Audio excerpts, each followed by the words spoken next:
ಓಂ ನಮೋ ವೆಂಕಟೇಶಾಯ. ದೇವರ ದರ್ಶನ ಚಾನೆಲ್ಗೆ ಸ್ವಾಗತ.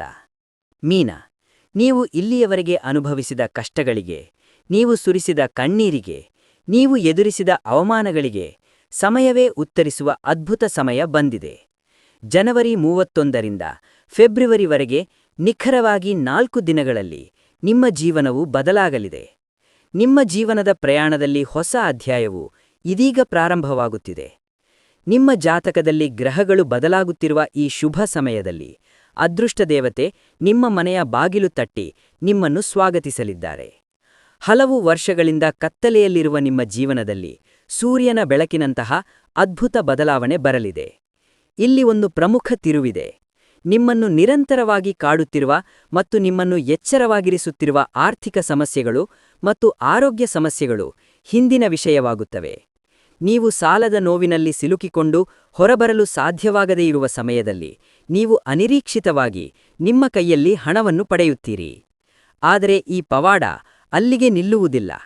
ನಿಮ್ಮ ಕುಟುಂಬದಲ್ಲಿನ ಜಗಳಗಳು ಸಂಪೂರ್ಣವಾಗಿ ಕಡಿಮೆಯಾಗುತ್ತವೆ ಮತ್ತು ದ್ವೇಷ ಹೊಂದಿದ್ದವರು ಮತ್ತೆ ಭೇಟಿಯಾಗುತ್ತಾರೆ. ನಿಮ್ಮ ಒಳ್ಳೆಯತನವನ್ನು ಗುರುತಿಸದ ಶತ್ರುಗಳೂ ಸಹ ನಿಮ್ಮ ವ್ಯಕ್ತಿತ್ವಕ್ಕೆ ತಲೆಬಾಗಿ ಸ್ನೇಹಿತರಾಗುತ್ತಾರೆ. ಅದು ದೈವಿಕ ನಿರ್ಧಾರ. ದೇವರು ನಿಮ್ಮ ಹಿಂದೆ ಇದ್ದಾನೆ ಮತ್ತು ನಿಮ್ಮ ಜೀವನದ ಪ್ರತಿ ಹೆಜ್ಜೆಯಲ್ಲೂ ಯಶಸ್ಸಿನತ್ತ ನಿಮ್ಮನ್ನು ಕರೆದೊಯ್ಯುತ್ತಾನೆ. ಕಳೆದುಹೋದ ಗೌರವದ ಮರುಳವಿಕೆಗಾಗಿ ಕಾಯುತ್ತಿರುವಾಗ ನೀವು ಸಮಾಜದಲ್ಲಿ ಮೊದಲಿಗಿಂತ 2 ಪಟ್ಟು ಗೌರವ ಮತ್ತು ಗೌರವವನ್ನು ಪಡೆಯಲಿದ್ದೀರಿ. ಏಕೆಂದರೆ 12 ರಾಶಿಚಕ್ರ ಚಿಹ್ನೆಗಳಲ್ಲಿ ಮೀನವು ಆಧ್ಯಾತ್ಮಿಕತೆ ಮತ್ತು ಕರುಣೆಗೆ ಅಡ್ಡಹೆಸರು. ನೀವು ದಯಾಳು ಮತ್ತು ಸೂಕ್ಷ್ಮರು. ಮಾನವ ದೇಹದ ಪಾದಗಳನ್ನು ಪ್ರತಿನಿಧಿಸುವ ನಿಮ್ಮ ರಾಶಿಚಕ್ರವು ನೀರಿನ ಅಂಶವನ್ನು ಹೊಂದಿದೆ. ಇದರರ್ಥ ನೀವು ಯಾವಾಗಲೂ ಎಲ್ಲರನ್ನೂ ಪ್ರೀತಿ ಮತ್ತು ಶಾಂತಿಯ ಬಯಕೆಯಿಂದ ನೋಡುವ ಬಯಕೆಯನ್ನು ಹೊಂದಿರುತ್ತೀರಿ. 10 ಜನರನ್ನು ಒಟ್ಟಿಗೆ ತರುವ ಕೌಶಲ್ಯ ನಿಮ್ಮ ರಕ್ತದಲ್ಲಿದೆ. ನೀವು ಇಡೀ ಆಳವಾದ ಸಮುದ್ರವು ಶಾಂತಿಯುತವಾಗಿರಬೇಕೆಂದು ಬಯಸುತ್ತೀರಿ. ಆದರೆ ನೀವು ಸಂಘರ್ಷಗಳಿಂದ ದೂರವಿರುತ್ತೀರಿ. ನಿಮ್ಮ ರಾಶಿಚಕ್ರ ಚಿಹ್ನೆ ಮೀನ. ಮೀನುಗಳು ನೀರಿನಲ್ಲಿ ಕೌಶಲ್ಯದಿಂದ ಈಜುವಂತೆ ಜೀವನದ ಕಷ್ಟಗಳನ್ನೂ ಸಹಿಸಿಕೊಳ್ಳುವಾಗ ನೀವು ನೀತಿಯ ಬದಿಯಲ್ಲಿ ನಿಲ್ಲುವಲ್ಲಿ ಅಷ್ಟೇ ದೃಢವಾಗಿರುತ್ತೀರಿ. ನೀವು ನಿರ್ಧಾರದ ಬಗ್ಗೆ ಯೋಚಿಸುತ್ತಿದ್ದರೆ ಅದು ಭಯವಲ್ಲ. ಎಲ್ಲರೂ ಚೆನ್ನಾಗಿರಬೇಕೆಂದು ನೀವು ನಿಮ್ಮ ಆಂತರಿಕ ಆತ್ಮದೊಂದಿಗೆ ಯೋಚಿಸುತ್ತಿದ್ದೀರಿ ಎಂದರ್ಥ. ನಿಮ್ಮ ಬುದ್ಧಿವಂತಿಕೆ ತುಂಬಾ ಆಳವಾಗಿದೆ. ನೀವು ಎಂದಿಗೂ ಸಮಸ್ಯೆಗಳಿಗೆ ಹೆದರುವುದಿಲ್ಲ. ತಾಳ್ಮೆಯಿಂದ ಅವುಗಳನ್ನು ಹೇಗೆ ಪರಿಹರಿಸಬೇಕೆಂಬ ವಿಧಾನದ ಪ್ರಕಾರ ಮುಂದುವರಿಯುತ್ತೀರಿ. ನಿಮ್ಮ ದೇಹದಲ್ಲಿ ಒಂದು ರೀತಿಯ ಮೋಡಿ, ನಿಮ್ಮ ದೃಷ್ಟಿಯಲ್ಲಿ ಏನನ್ನಾದರೂ ಸಾಧಿಸುವ ಶಾಂತ ದೃಢ ಸಂಕಲ್ಪ. ನಿಮ್ಮ ವಿಶೇಷತೆ ಈಗ ಯಶಸ್ಸಿನೊಂದಿಗೆ ಮೊಳಗಲು ಸಿದ್ಧವಾಗಿದೆ. ನಿಮ್ಮ ಮನಸ್ಥಿತಿ ಆಕಾಶದಷ್ಟು ಶುದ್ಧವಾಗಿದೆ. ಅದು ಬೂಟಾಟಿಕೆ ಇಲ್ಲದ ಬಿಳಿ ಹಾಳೆಯಂತಿದೆ. ನಿಮ್ಮ ಮನಸ್ಸಿನಲ್ಲಿ ಒಂದು ವಿಷಯವನ್ನು ಇಟ್ಟುಕೊಂಡು ಹೊರಗೆ ಇನ್ನೊಂದು ವಿಷಯವನ್ನು ಹೇಳುವ ಅಭ್ಯಾಸ ನಿಮಗೆ ತಿಳಿದಿಲ್ಲ. ಪ್ರಾಮಾಣಿಕವಾಗಿ ಮಾತನಾಡುವುದು ಮತ್ತು ದಿಟ್ಟ ಹೆಜ್ಜೆ ಇಡುವುದು ನಿಮ್ಮ ರಕ್ತದಲ್ಲಿದೆ. ಆದರೂ ಈ ಪ್ರಾಮಾಣಿಕ ಗುಣವು ನಿಮ್ಮನ್ನು ಶತ್ರುಗಳನ್ನಾಗಿ ಮಾಡುತ್ತದೆ. ನಿಮ್ಮಲ್ಲಿರುವ ಅತಿಯಾದ ಯೋಚನೆಯು ಕೆಲವೊಮ್ಮೆ ನಿಮ್ಮ ನಿರ್ಧಾರಗಳನ್ನು ವಿಳಂಬಗೊಳಿಸಬಹುದು. ಈ ಕಾರಣದಿಂದಾಗಿ ನೀವು ಕೆಲವೊಮ್ಮೆ ತೊಂದರೆಗೆ ಸಿಲುಕುತ್ತೀರಿ. ನೀವು ಕೋಪಗೊಂಡಾಗ ಅದು ಬೇಗನೆ ಬರುವುದಿಲ್ಲ. ಆದರೆ ಅದು ಬಂದಾಗ ಅದನ್ನು ತಡೆಯುವುದು ಯಾರ ಪೀಳಿಗೆಯೂ ಅಲ್ಲ. ಆದರೆ ಆ ಕ್ಷಣವೇ ನಿಮ್ಮ ಶುದ್ಧ ಮನಸ್ಸು ಮತ್ತೆ ಶಾಂತವಾಗುತ್ತದೆ ಮತ್ತು ಮಗುವಿನಂತೆ ಆಗುತ್ತದೆ. ನೀವು ಯಾರನ್ನಾದರೂ ಪ್ರೀತಿಸಿದರೆ ನೀವು ನಿಮ್ಮ ಜೀವವನ್ನು ನೀಡುತ್ತೀರಿ. ನೀವು ಅವರನ್ನು ದ್ವೇಷಿಸಿದರೆ ಅವರನ್ನು ನೋಡದ ಮೊಂಡುತನ ನಿಮ್ಮಲ್ಲಿದೆ. ನೀವು ಅನುಭವಿಸುವ ದೊಡ್ಡ ನೋವು ನಿಮ್ಮ ಅತಿಯಾದ ಒಳ್ಳೆಯತನದಿಂದ ಬರುತ್ತದೆ. ಇತರರ ವಂಚನೆಗಳನ್ನು ಅರ್ಥಮಾಡಿಕೊಳ್ಳಲು ಸಾಧ್ಯವಾಗದೆ ಎಲ್ಲರೂ ನಿಮ್ಮಂತೆಯೇ ಪ್ರಾಮಾಣಿಕರು ಎಂದು ನಂಬಿ ನೀವು ಕೇಳದೆಯೇ ಸಹಾಯ ಮಾಡುತ್ತೀರಿ. ನೀವು ನಂಬುವವರಿಗಾಗಿ ನಿಮ್ಮ ಆಸ್ತಿ ಮತ್ತು ಸೌಕರ್ಯಗಳನ್ನು ತ್ಯಜಿಸಲು ನೀವು ಹಿಂಜರಿಯುವುದಿಲ್ಲ. ಆದರೆ ನೀವು ನಿಮ್ಮ ಜೀವನದಲ್ಲಿ ನಂಬಿದವರು ನಿಮಗೆ ಸರಿಯಾದ ಮನ್ನಣೆ ನೀಡದಿದ್ದಾಗ ಅಥವಾ ನಿಮ್ಮ ಬೆನ್ನನ್ನು ತಿರುಗಿಸಿದಾಗ ನೀವು ಅನುಭವಿಸುವ ನರಕಯಾತನೆಯು ಪದಗಳಲ್ಲಿ ವ್ಯಕ್ತಪಡಿಸಲು ಸಾಧ್ಯವಿಲ್ಲ. ನಿಮ್ಮ ಪ್ರೀತಿಪಾತ್ರರ ಪರವಾಗಿ ನಿಂತು ಏಕಾಲಿಯಾಗಿ ಹೋರಾಡುವ ಪ್ರಕ್ರಿಯೆಯಲ್ಲಿ ನೀವು ಅನೇಕ ಬಾರಿ ಮಾನಸಿಕ ಯಾತನೆಯನ್ನು ಅನುಭವಿಸುವಿರಿ. ಜಗತ್ತನ್ನು ಅರ್ಥಮಾಡಿಕೊಳ್ಳದ ನೋವು ನಿಮ್ಮನ್ನು ನಿರಂತರವಾಗಿ ಕಾಡುತ್ತದೆ. ನೆನಪಿರಿ ಮೀನ, ಜೀವನವು ಶಕ್ತಿಯ ಪರೀಕ್ಷೆ. ನೀವು ಬೆಂಕಿಯ ಬಾಣಗಳಿಂದ ಹೊಡೆಯಲ್ಪಟ್ಟಂತೆ ನೀವು ಒಂದು ದೊಡ್ಡ ಶಕ್ತಿಯಾಗುತ್ತೀರಿ. ಮೀನಿನ ಚುರುಕತೆ ಮತ್ತು ಪರಿಶ್ರಮದ ಹೊರತಾಗಿ ನೀವು ನಿರ್ಧರಿಸಿದ ಮೇಲೆ ನೀವು ಸಾಧಿಸಲಾರದ ಏನೂ ಇಲ್ಲ. ಸೋಲನ್ನೂ ಸಹ ಗೆಲುವಿನ ಅಡಿಪಾಯವಾಗಿ ಪರಿವರ್ತಿಸುವ ಮಾನಸಿಕ ಶಕ್ತಿ ನಿಮ್ಮ ಆಯುಧ. ನೀವು ನಿಮ್ಮ ಕೋಪವನ್ನು ಕಡಿಮೆ ಮಾಡಿ ಯೋಚಿಸುತ್ತಾ ಗಮನಹರಿಸಿದರೆ ಯಾರೂ ನಿಮ್ಮನ್ನು ತಡೆಯಲಿಲ್ಲ. ನಿಮ್ಮಲ್ಲಿರುವ ಬುದ್ಧಿವಂತರು ಯಾವುದೇ ಕಾರ್ಯವನ್ನು ವ್ಯವಸ್ಥಿತವಾಗಿ ಪೂರ್ಣಗೊಳಿಸುವ ಬಯಕೆಯನ್ನು ಹೊಂದಿರುತ್ತಾರೆ. ಆದರೆ ಈ ನಿಧಾನಗತಿಯು ಕೆಲವೊಮ್ಮೆ ಅವರನ್ನು ಒತ್ತಡಕ್ಕೆ ಒಳಪಡಿಸುತ್ತದೆ. ಅವರು ಕೆಲವೊಮ್ಮೆ ಗೊಂದಲಕ್ಕೆ ಒಳಗಾಗಿ ಎಲ್ಲರ ಮಾತನ್ನು ಕೇಳಿ ತೊಂದರೆಗೆ ಸಿಲುಕುತ್ತಾರೆ. ಮೀನವು ಮೂಕ ಯೋಧರು. ಅವರು ಹೊರಗೆ ಸೌಮ್ಯವಾಗಿ ಕಾಡುತ್ತಾರೆ, ಆದರೆ ಒಳಗೆ ಅವರು ವಜ್ರದಷ್ಟು ಗಟ್ಟಿಯಾದ ಹೃದಯವನ್ನು ಹೊಂದಿರುತ್ತಾರೆ. ಅವರು ಯಾರನ್ನೂ ಅವಲಂಬಿಸದೆ ಧೈರ್ಯವಾಗಿ ಕುಟುಂಬದ ಹೊರೆಯನ್ನು ಹೊರುತ್ತಾರೆ. ಆದರೆ ಅವರು ಸಣ್ಣ ಮಾತನ್ನು ಸಹಿಸಲಾರದು ಒಳಗೆ ಕುಸಿದು ಬೀಳುತ್ತಾರೆ. ಅವರು ಸಮಾಜದಲ್ಲಿ ಗೌರವಕ್ಕಾಗಿ ತಮ್ಮ ಬುದ್ಧಿವಂತಿಕೆಯನ್ನು ಬಳಸುತ್ತಾರೆ ಮತ್ತು ಕುಟುಂಬಕ್ಕಾಗಿ ಎಲ್ಲವನ್ನೂ ನೀಡುತ್ತಾರೆ. ಆದರೂ ಅವರನ್ನು ಕಡಿಮೆ ಅಂದಾಜಿಸಲಾಗುತ್ತದೆ. ಆದ ಪರಿಣಾಮಗಳು ತುಂಬಾ ಗಂಭೀರವಾಗಿರುತ್ತವೆ. ಮೀನರಾಶಿಯವರು ಪ್ರಸ್ತುತ ಅನುಭವಿಸುತ್ತಿರುವ ಮಾನಸಿಕ ಯಾತನೆ ವರ್ಣನಾತೀತ. ಹಿಂದೆ ನಿಮ್ಮ ಸಂಬಂಧಿಗಳೊಂದಿಗಿನ ಆ ಜಗಳ ನಿಮ್ಮ ಮನಸ್ಸಿನಲ್ಲಿ ಅಳಿಸಲಾರದ ಮರಕೆ ಬಿಟ್ಟಿತ್ತು. ಆ ದಿನದಿಂದ ನೀವು ಅವರೊಂದಿಗೆ ಮಾತನಾಡುವುದನ್ನು ಸಂಪೂರ್ಣವಾಗಿ ನಿಲ್ಲಿಸಿದಿರಿ. ಆನಂತರ ಅವರು ಸ್ವಾರ್ಥಕ್ಕಾಗಿ ಮತ್ತೆ ನಿಮ್ಮ ಹೆತ್ತವರೊಂದಿಗೆ ಮಾತನಾಡುವುದನ್ನು ನೀವು ನೋಡಿದಾಗ ನಿಮ್ಮ ರಕ್ತ ಕುದಿಯುತ್ತದೆ. ಆದರೆ ನೀವು ಬದಲಾಗಿಲ್ಲ. ನೀವು ಅವರೊಂದಿಗೆ ಜಗಳ ಮಾಡಲು ಹೋಗುತ್ತಿಲ್ಲ. ನೀವು ಮೊದಲಿನಂತೆ ಹೊಂದಿಕೊಂಡು ಅವರನ್ನು ಸ್ವಾಗತಿಸುತ್ತಿಲ್ಲ. ನೀವೀಗ ಬೆಟ್ಟದಂತೆ ದೃಢವಾಗಿ ನಿಂತಿದ್ದೀರಿ. ಅವರು ಹೆಸರಿನಲ್ಲಿ ಮಾತ್ರ, ಆದರೆ ಅವರ ಬುದ್ಧಿಗಳು ಶತ್ರುಗಳಿಗಿಂತ ಕೆಳಗು. ನಿಮ್ಮ ಸ್ವಂತ ಜನರು ನಿಮ್ಮ ಬೆನ್ನು ಹಿಂದೆ ಗುಂಡಿಗಳನ್ನು ತೊಡೆಯುತ್ತಿರುವಾಗ, ಸಂಚು ರೂಪಿಸುತ್ತಿರುವಾಗ ಮತ್ತು ವಿಷ ಕಾರುತ್ತಿರುವಾಗ ನೋವನ್ನು ಸಹಿಸಲು ಕಷ್ಟ. ಅವರು ನಿಮ್ಮ ಹೆತ್ತವರೊಂದಿಗೆ ಹೋಗಿ ನಿಮ್ಮ ಬಗ್ಗೆ ತುಂಬಾ ಕೆಟ್ಟದಾಗಿ ಮಾತನಾಡಿ ನಿಮ್ಮನ್ನು ನಿಷ್ಪ್ರಯೋಜಕರು ಎಂದು ಚಿತ್ರಿಸಿ, ನೀವು ನೋಡಿದವರ ದೃಷ್ಟಿಯಲ್ಲಿ ನಿಮ್ಮನ್ನು ತಪ್ಪಿತಸ್ಥರನ್ನಾಗಿ ಮಾಡಿ ನಿಮ್ಮ ಘನತೆಯನ್ನು ಹಾಳು ಮಾಡಲು ಪ್ರಯತ್ನಿಸುತ್ತಿದ್ದಾರೆ. ಅವರ ನೀಚತನವನ್ನು ನೋಡಿದಾಗ ಹೃದಯ ವಿದ್ರಾವಕವಾಗುವುದು ಸಹಜ. ಅವರು ಹಣದ ಹೆಮ್ಮೆ ಅಥವಾ ಅಸೂಯೆಯಿಂದಾಗಿ ಈ ಮಟ್ಟಕ್ಕೆ ಇಳಿದಿದ್ದಾರೆ. ಅವರ ಆರ್ಥಿಕ ಪರಿಸ್ಥಿತಿ ನಿಮಗಿಂತ ಉತ್ತಮವಾಗಿದ್ದರೆ ಅವರು ನಿಮ್ಮನ್ನು ಹೆಮ್ಮೆಯಿಂದ ನಿಗ್ರಹಿಸಲು ಪ್ರಯತ್ನಿಸುತ್ತಿದ್ದಾರೆ. ಇಲ್ಲದಿದ್ದರೆ ನೀವು ಉತ್ತಮವಾಗುತ್ತಿದ್ದೀರಿ ಎಂಬ ಕಲ್ಪನೆಯಿಂದ ಅವರು ನಿಮ್ಮನ್ನು ವಿಷಪೂರಿತಗೊಳಿಸುತ್ತಿದ್ದಾರೆ. ನಿಮ್ಮ ಮಟ್ಟಕ್ಕೆ ಬೆಳೆಯಲು ಸಾಧ್ಯವಾಗದೆ ಮತ್ತು ನಿಮ್ಮ ನಾಲ್ವರು ನಿಮ್ಮನ್ನು ನಗಿಸುವ ವಸ್ತುವನ್ನಾಗಿ ಮಾಡುವ ಮೂಲಕ ಅವರು ಅನುಭವಿಸುತ್ತಿರುವ ನೋವು ಹೊರಗಿನವರು ಬಂದು ನಿಮ್ಮ ಮೇಲೆ ಕಲ್ಲೆಸೆದರೆ ಅವರು ಸಹಿಸಲಾರರು. ಆದರೆ ನೀವು ಮನೆಯಲ್ಲಿಯೇ ಇದ್ದು ನಿಮ್ಮ ಸ್ವಂತ ಜನರಂತೆ ನಟಿಸಿ ನಿಮ್ಮನ್ನು ದೂಷಿಸಿದರೆ ನೀವು ಪ್ರತಿದಿನ ನರಕವನ್ನು ಅನುಭವಿಸುತ್ತಿದ್ದೀರಿ. ನನ್ನ ಸಂಬಂಧಿಕರಿಗೆ ಏಕೆ ಇಷ್ಟೊಂದು ಅನ್ಯಾಯವಾಗಿದೆ ಎಂದು ನೀವು ನಿರಂತರವಾಗಿ ಆಶ್ಚರ್ಯಪಡುತ್ತೀರಿ. ನೆರೆಹೊರೆಯವರ ಕುಟುಂಬಗಳು ತಮ್ಮ ಸ್ವಂತ ಜನರಂತೆ ಒಟ್ಟಿಗೆ ಇದ್ದರೆ ನನ್ನ ಜನರು ಏಕೆ ಅಂತಹ ತೊಂದರೆಯನ್ನುಂಟು ಮಾಡುತ್ತಿದ್ದಾರೆ? ನಿಮಗೆ ಯಾವುದೇ ಸಮಸ್ಯೆ ಇದ್ದರೆ ಅವರು ನಿಮಗೆ ಗಂಟೆಗಟ್ಟಲೆ ನಿಷ್ಪ್ರಯೋಜಕ ಸಲಹೆಯನ್ನು ನೀಡುತ್ತಾರೆ. ಆದರೆ ನಿಮಗೆ ₹1 ಸಹಾಯ ಮಾಡುವಾಗ ಅವರು ಎಲ್ಲಿಯೂ ಕಾಣಿಸುವುದಿಲ್ಲ. ಇವರು ಕೇವಲ ಮಾತುಗಳು ಮತ್ತು ನಿಷ್ಪ್ರಯೋಜಕ ಜನರು. ಎಲ್ಲಕ್ಕಿಂತ ದೊಡ್ಡ ನೋವು ಏನೆಂದರೆ ನೀವು ನಿಮ್ಮ ಹೆತ್ತವರಿಗೆ ಇದನ್ನೆಲ್ಲ ಎಷ್ಟು ಬಾರಿ ಹೇಳಿದರೂ ಅವರು ನಿಮ್ಮನ್ನು ಸರಿಯಾಗಿ ಅರ್ಥಮಾಡಿಕೊಳ್ಳುವುದಿಲ್ಲ. ಅವರು ಇನ್ನೂ ಅವರೊಂದಿಗೆ ಮಾತನಾಡುವುದನ್ನು ನಿಲ್ಲಿಸುವುದಿಲ್ಲ. ಅವರು ನಮ್ಮ ಮಕ್ಕಳು, ಅವರು ಹಾಗೆ ಥಿಂಕಿಸಬೇಕಲ್ಲವೇ? ನಿಮ್ಮ ಹೆತ್ತವರು ನಿಮ್ಮೊಂದಿಗೆ ಸ್ನೇಹಿತರಾಗಿರುವುದು ಮತ್ತು ಅವರ ನಿಜವಾದ ಬಣ್ಣಗಳನ್ನು ಗುರುತಿಸದಿರುವುದು ನಿಮಗೆ ತುಂಬಾ ನೋವುಂಟು ಮಾಡುತ್ತದೆ. ನಿಮ್ಮನ್ನು ನೋಡಿದವರಿಗೆ ನಿಮ್ಮ ನೋವು ಗೋಚರಿಸುವುದಿಲ್ಲ ಎಂದು ನೀವು ಭಾವಿಸುತ್ತೀರಿ. ಆದರೆ ನೆನಪಿಡಿ, ಜನವರಿ 31ರಿಂದ ಫೆಬ್ರವರಿ 3ರವರೆಗೆ ಈ 4 ದಿನಗಳು ಅವರ ಆಟಗಳಿಗೆ ಸಮಯ. ಈ 4 ದಿನಗಳು ಅವರು ಬಯಸಿದಂತೆ ನಿಮ್ಮನ್ನು ಕೆರಳಿಸುತ್ತಾರೆ. ಆದರೆ ನೀವು ಎಷ್ಟೇ ಮಾತನಾಡಿದರೂ ನೀವು ಅವರಿಗೆ ನಿಜವಾದ ಉತ್ತರವನ್ನು ನೀಡಬಾರದು. ಅವರಿಗೆ ಇತರರ ಜೀವನದೊಂದಿಗೆ ಆಟವಾಡುವ ವ್ಯವಹಾರವಿಲ್ಲ. ಆದರೆ ನಿಮಗೆ ಒಂದು ಗುರಿಯಿದೆ. ನೀವು ಮೌನವಾಗಿದ್ದರೆ ಮಾತ್ರ ಅವರೆಲ್ಲಾ ಪಿತೂರಿಗಳು ವಿಫಲವಾಗುತ್ತವೆ. ಅವರು ನಿಮಗೆ ಉಂಟುಮಾಡುವ ಹಾನಿಯನ್ನು ನಿಮ್ಮ ಹೆತ್ತವರಿಗೆ ಶಾಂತವಾಗಿ ಮತ್ತು ಕೋಪವಿಲ್ಲದೆ ವಿವರಿಸಿ. ನೀವು ಈ 4 ದಿನಗಳವರೆಗೆ ಮೌನವಾಗಿ ಉಳಿದು ನಿಮ್ಮ ಕೆಲಸದ ಮೇಲೆ ಗಮನ ಹರಿಸಿದರೆ ನಿಮ್ಮ ಪೋಷಕರು ಸಹ ನಿಧಾನವಾಗಿ ನೀವು ಏನು ಹೇಳುತ್ತಿದ್ದೀರಿ ಎಂಬುದನ್ನು ಅರ್ಥಮಾಡಿಕೊಳ್ಳುತ್ತಾರೆ. ನೀವು ಮಾಡಬೇಕಾದ ಏಕೈಕ ವಿಷಯವೆಂದರೆ ನಿಮ್ಮ ಮಾತುಗಳಿಗಿಂತ ನಿಮ್ಮ ನಡವಳಿಕೆಯಿಂದ ಅವರಿಗೆ ಸತ್ಯವನ್ನು ತೋರಿಸುವುದು. ಉಳಿದದ್ದನ್ನು ದೇವರು ನೋಡಿಕೊಳ್ಳುತ್ತಾರೆ. ಈ 4 ದಿನಗಳಲ್ಲಿ ಬದಲಾಗುವ ನಿಮ್ಮ ಗ್ರಹಬಲವು ತುಂಬಾ ಪ್ರಬಲವಾಗಿದೆ. ನಿಮ್ಮ ಶತ್ರುಗಳ ಎಲ್ಲಾ ಕುತಂತ್ರಗಳು ಅವರ ಮೇಲೆ ತಿರುಗುಬಾಣವಾಗುತ್ತವೆ.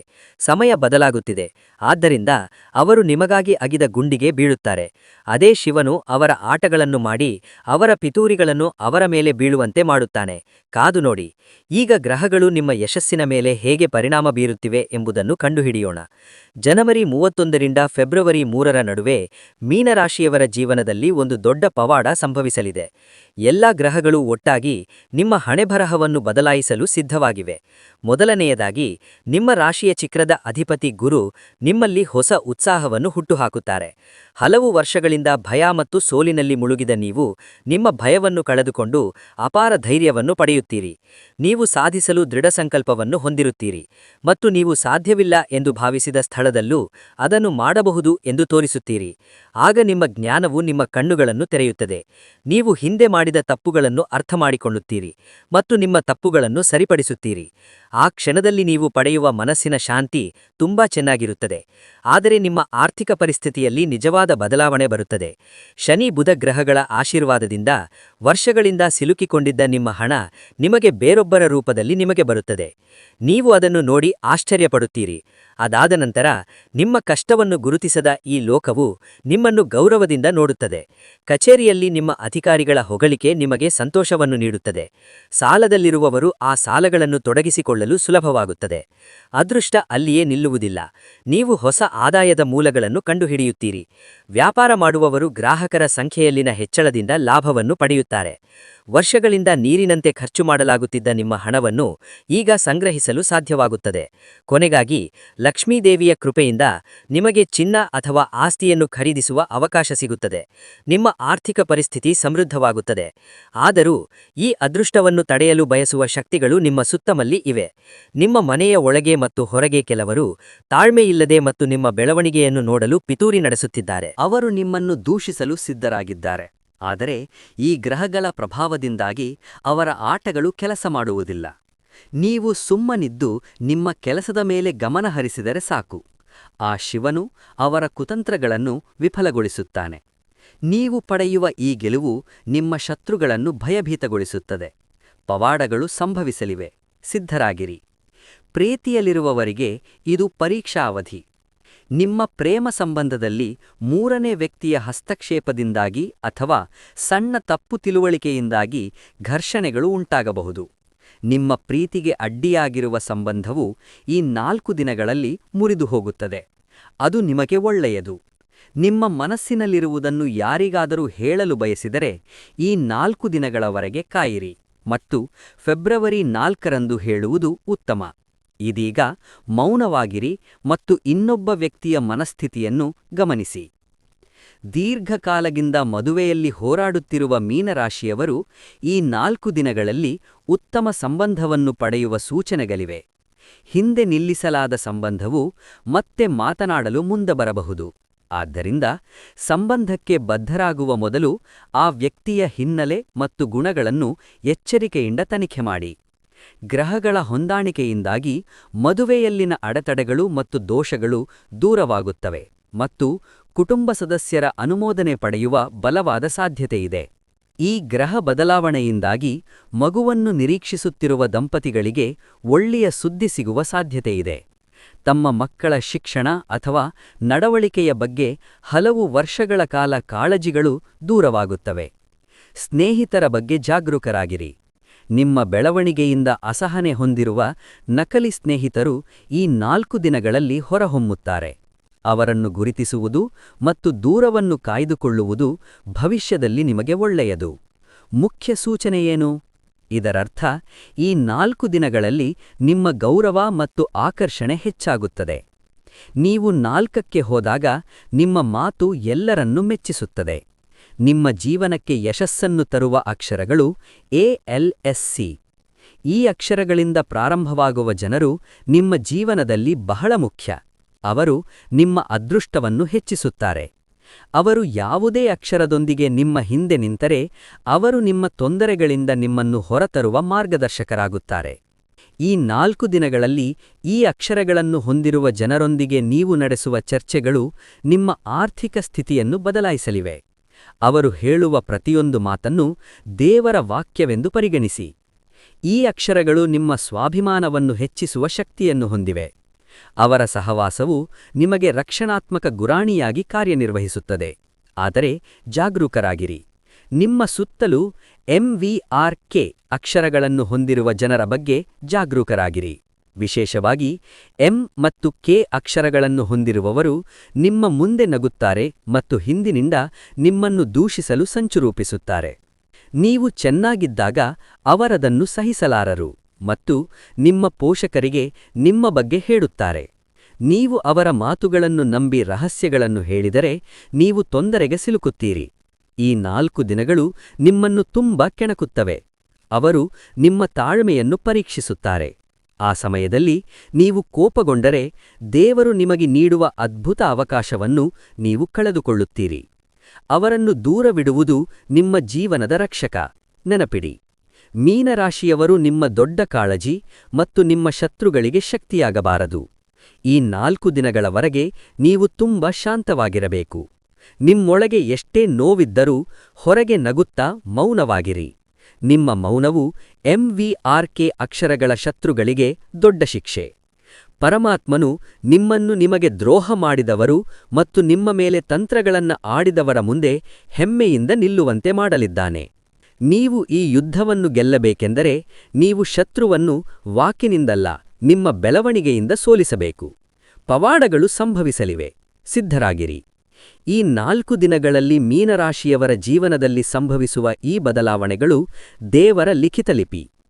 ಈ 4 ದಿನಗಳಲ್ಲಿ ನಿಮ್ಮ ಆತ್ಮವಿಶ್ವಾಸವನ್ನು ಪರೀಕ್ಷಿಸಲು ಪ್ರಕೃತಿ ಇತರ ಪರೀಕ್ಷೆಗಳನ್ನು ಸಿದ್ಧಪಡಿಸಿದೆ. ಮೊದಲ ಪರೀಕ್ಷೆ ನಿಮ್ಮ ಹತ್ತಿರವಿರುವವರ ಅಸೂಯೆಯಾಗಿರುತ್ತದೆ. ನೀವು ಸಾಧಿಸಿದ ಯಶಸ್ಸನ್ನು ನೀವು ಕಡಿಮೆ ಮಾಡಬಹುದು.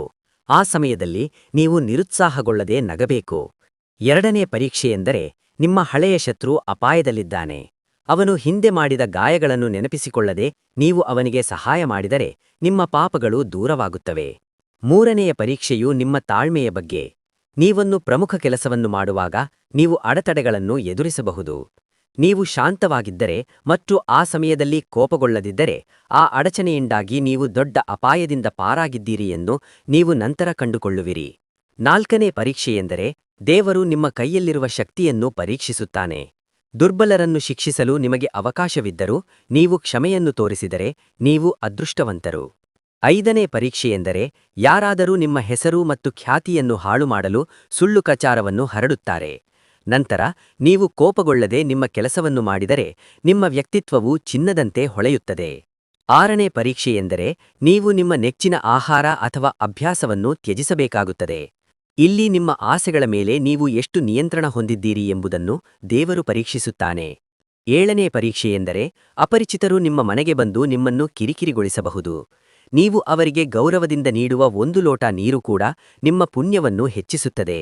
ಎಂಟನೇ ಪರೀಕ್ಷೆಯು ನಿಮ್ಮ ನಿದ್ರೆಯ ಬಗ್ಗೆ. ರಾತ್ರಿಯಲ್ಲಿ ಅನಗತ್ಯ ಆಲೋಚನೆಗಳು ಬರುತ್ತವೆ. ನಂತರ ನೀವು ಭಯವಿಲ್ಲದೆ ದೇವರ ಹೆಸರನ್ನು ಜಪಿಸಿದರೆ ನಿಮ್ಮ ಮನಸ್ಸು ಶಾಂತವಾಗಿರುತ್ತದೆ.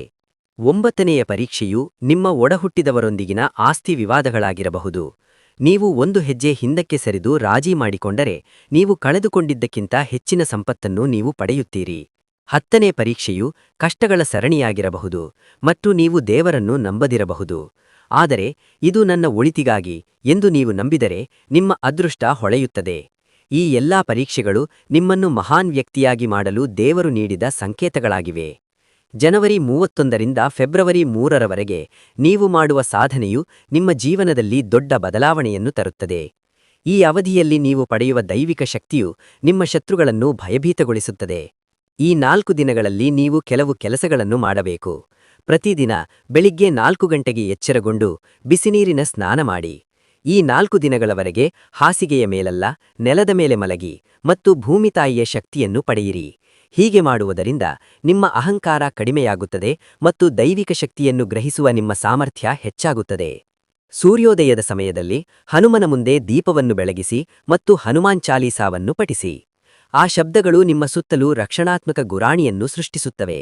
ಆಗ ಯಾವುದೇ ಶತ್ರುಪಿತೂರು ವಿಫಲಗೊಳ್ಳುತ್ತದೆ. ಭಯವು ನಿಮ್ಮ ಮನಸ್ಸಿನಿಂದ ಮಾಯವಾಗುತ್ತದೆ ಮತ್ತು ಧೈರ್ಯ ಹೆಚ್ಚಾಗುತ್ತದೆ. ಅಲ್ಲದೆ ರಾಹುಕಾಲದಲ್ಲಿ ಪ್ರತಿದಿನ ನೀವು ದುರ್ಗಮ್ಮನ ದೇವಸ್ಥಾನಕ್ಕೆ ಹೋಗಿ ನಿಂಬೆದೀಪ ಹಚ್ಚಬೇಕು. ಇದು ನಿಮ್ಮ ವಿರುದ್ಧದ ಎಲ್ಲಾ ದುಷ್ಟ ಪಿತೂರುಗಳನ್ನು ತೆಗೆದುಹಾಕುತ್ತದೆ. ಸಂಜೆ 6 ಗಂಟೆಗೆ ನೀವು ನಿಮ್ಮ ಕಣ್ಣುಗಳನ್ನು ಉಪ್ಪು ನೀರಿನಿಂದ ತೊಳೆಯಬೇಕು. ಇದು ಮಾನಸಿಕ ಒತ್ತಡವನ್ನು ಕಡಿಮೆ ಮಾಡುತ್ತದೆ. ಶನಿಯ ಪ್ರಭಾವವನ್ನು ತೊಡೆದುಹಾಕಲು ನೀವು ಶನಿದೇವರ ಬಳಿ ಅಥವಾ ಶಿವನ ದೇವಾಲಯದಲ್ಲಿ ಕಪ್ಪು ಎಳ್ಳಿನಿಂದ ಸುತ್ತುವರೆದ ಎಳ್ಳಿನ ಎಣ್ಣೆ ದೀಪವನ್ನು ಬೆಳಗಬೇಕು. ಇದರಿಂದಾಗಿ ಶತ್ರುಗಳ ಪಿತೂರುಗಳು ಅವರನ್ನು ಸುತ್ತುವರೆದಿರುತ್ತವೆ. ಶನಿದೇವರು ನಿಮಗೆ ಮಾಡಿದ ಅನ್ಯಾಯಕ್ಕೆ ಸರಿಯಾದ ತೀರ್ಪನ್ನು ನೀಡುತ್ತಾನೆ. ಮಧ್ಯರಾತ್ರಿ 12 ಗಂಟೆಗೆ ದಕ್ಷಿಣಕ್ಕೆ ಎದುರಾಗಿರುವ ಶಾಂತ ಕೋಣೆಯಲ್ಲಿ ಸಾಸಿವೆ ಎಣ್ಣೆಯಿಂದ 2 ಕಪ್ಪು ಬತ್ತಿಯ ದೀಪಗಳನ್ನು ಬೆಳಗಿಸಿ ಮತ್ತು ನಿಮ್ಮ ಶತ್ರುಗಳ ಪಿತೂರುಗಳು ಸುಟ್ಟು ಹೋಗಲಿ ಎಂದು ನಿಮ್ಮ ಹೃದಯದಿಂದ ಹಾರೈಸಬೇಕು. ಇದು ನಿಮ್ಮ ಇಚ್ಛಾಶಕ್ತಿಯನ್ನು ಹೆಚ್ಚಿಸುತ್ತದೆ. ಪ್ರತಿದಿನದ ಪೂಜೆಯ ಕೊನೆಯಲ್ಲಿ ನೀವು ಕಾಲಭೈರವನನ್ನು ಸ್ಮರಿಸಿ ಮತ್ತು 108 ಬಾರಿ ನೆಲದ ಮೇಲೆ ನಮಸ್ಕರಿಸಬೇಕು. ಇದು ನಿಮ್ಮ ಆತ್ಮವಿಶ್ವಾಸವನ್ನು ಹೆಚ್ಚಿಸುತ್ತದೆ. ನೀವು ದೇವರಿಗೆ ಹೆಚ್ಚು ಶರಣಾದಷ್ಟು ನಿಮ್ಮ ಶತ್ರುಗಳು ನಿಮ್ಮ ಮುಂದೆ ಶರಣಾಗುತ್ತಾರೆ. ಅಂತಿಮವಾಗಿ ಈ 4 ದಿನಗಳವರೆಗೆ ಉಪ್ಪು ಮತ್ತು ಮೆಣಸು ಇಲ್ಲದೆ ಒಂದು ಊಟವನ್ನು ಮಾತ್ರ ಸೇವಿಸಿ. ಆಗ ನಿಮ್ಮ ಮಾತುಗಳು ಶಕ್ತಿಯುತವಾಗುತ್ತವೆ. ಈ ನಿಯಮಗಳಿಂದ ನೀವು ಹೇಳುವ ಪ್ರತಿಯೊಂದು ಮಾತು ನಿಜವಾಗುತ್ತದೆ ಮತ್ತು ನೀವು ನಿಮ್ಮ ಶತ್ರುಗಳನ್ನು ಗೆಲ್ಲುತ್ತೀರಿ ಮತ್ತು ದೇವರ ಆಶೀರ್ವಾದವನ್ನು ಪಡೆಯುತ್ತೀರಿ. ಎಲ್ಲಾ ಮೀನರಾಶಿಯವರು ಸಂತೋಷ ಮತ್ತು ಸಮೃದ್ಧಿಯಿಂದ ಇರಬೇಕು ಎಂದು ನಾನು ಬಯಸುತ್ತೇನೆ. ನೀವೀ ವಿಡಿಯೋವನ್ನು ಇಷ್ಟಪಟ್ಟರೆ ನಮ್ಮ ದೇವರ ದರ್ಶನ ಚಾನೆಲ್ಗೆ ಸಬ್ಸ್ಕ್ರೈಬ್ ಮಾಡಿ ಮತ್ತು ಅದನ್ನು ಲೈಕ್ ಮಾಡಿ ಮತ್ತು ಕಮೆಂಟ್ ವಿಭಾಗದಲ್ಲಿ ಜೈ ದುರ್ಗಾಮಾತಾ ಎಂದು ಬರೆಯಿರಿ. ಮೀನರಾಶಿಯವರಿಗೆ ಧನ್ಯವಾದಗಳು.